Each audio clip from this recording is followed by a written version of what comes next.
on from there. And we kind of started talking about like how politicians aren't really always working for you. I started to look through. I'm on Progressive Mass Scorecard, and they're a liberal website that tracks bills that are going to maybe be passed or up for consideration to be passed at the state house in Massachusetts. And I suggest everyone to go on this website really quick. I'll leave a link in the description. If you're listening to a podcast, go to my Facebook page, and we'll probably have a link to the video so you can get these links. But there are some crazy, crazy bills up for consideration. And I think the reason for it is because people don't pay attention. One of the things that we talked about earlier, Jimmy, was they want to enable cities and towns, and this is Bill H 2747. They want cities and towns to be able to assess a fee of 0.5% to 2% on residential and commercial real estate transactions, with the funds allocated to affordable housing trust funds. So, what this means to the layperson is if your town wants to participate in this, they're going to potentially charge you an extra 0.5% or 2% when you sell your property. So instead of just paying your broker, I mean your real estate broker, 6% or whatever, now think about it, almost 8% you could be paying to sell your house to fund affordable housing trust, which I'm sure will be used in the most fiduciary responsible way to make sure it's everything's above board and not to pay a bunch of people hundreds of thousands a year to manage those. Yeah, and that's even if the housing units are really affordable. In my town, we had a housing project being proposed right in people's backyards, by the way. It's like literally the town will find any land that they can use and say that this should be dedicated. They don't care who lives in the neighborhood. They don't actually care where the affordable housing should go. That's even if these are actually affordable housing units. So in my town, they've used these funds to promote housing projects in people's backyards, but the units that they've proposed are 80% of, they call it AMI, which is like average median income.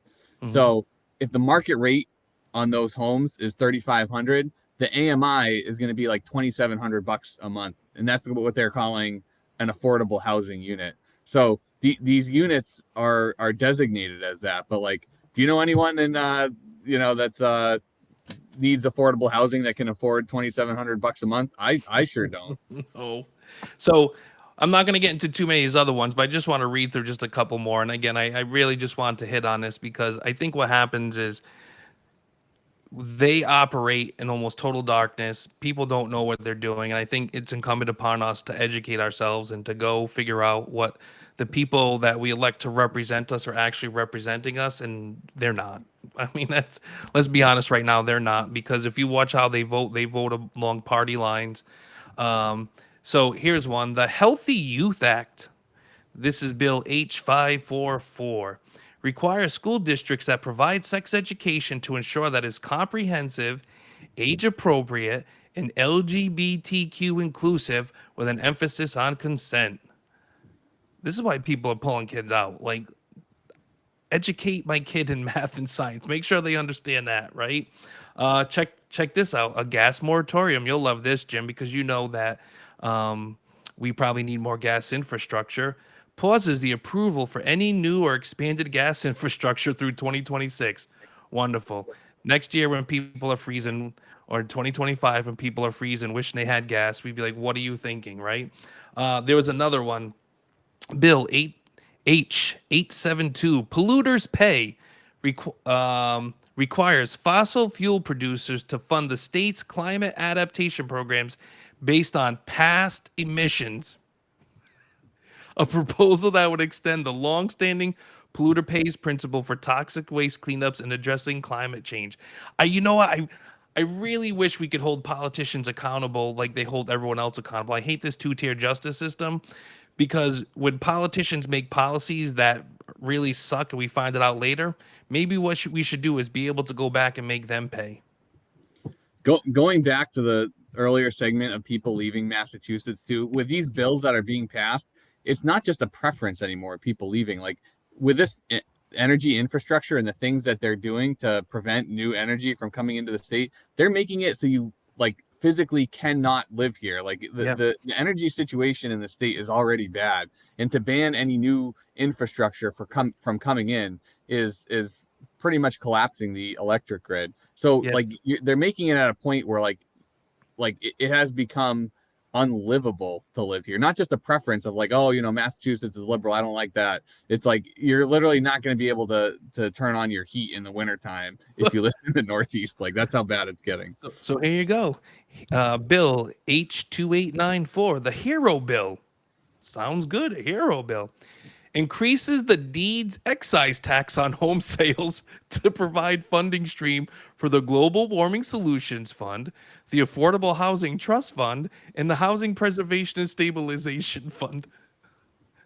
You're a hero. You're paying more when you sell your house. Are you even going to get any money when you sell your house? You got all these taxes that are being added onto the top. That it's like by the time you sell your house, there's not going to be anything left for you. Yeah.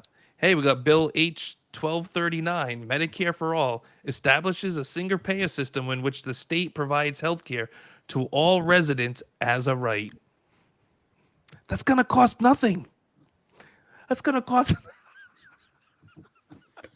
The Oh my crazy God. thing too is we've talked about this in a earlier episode where it's pretty much a few people in the House and the Senate that decide on everything that gets voted on. So we're literally like one leadership change away from all this stuff becoming law. Like all they have to do is just find a progressive person that actually wants to take a vote on all this stuff. And I mean, the state is doomed. Well, again, we talked about Bill H1925, which is a living wage, which raises the minimum wage to $20 an hour, right? There's another one to increase the corporate tax rate, I guess, to 9.5%, and it's 8% now. Again, what happens? That's great when prices and costs are going up year over year. But again, what happens when we hit a recession? All of a sudden, businesses need to have that flexibility to not pay as much taxes. It's like the market rate for labor goes down in a recession because you have all this labor entering the workforce. So it's just like these things that you can't centrally plan these things. You need the market, the free market, to actually work in these situations because the government can never react at the speed that the free market can. No, so there's a lot of these. A lot of them are horrible. It's all raising taxes. All, hey, you have the rights, and just a wish list of things. Again, if we could do everything right, if we could fix problems, and we had some extra cash lying around, and we wanted to go after these things, great. We don't. We don't. There was a shortfall in revenue collection, tax collection, and they're sitting here, well, why did we make less money? Well, we're heading into recession and people are leaving. That could be it. But let's keep taxing people and not cut spending. It's going to get worse too. Unfortunately. As the year goes on, it's going to get worse.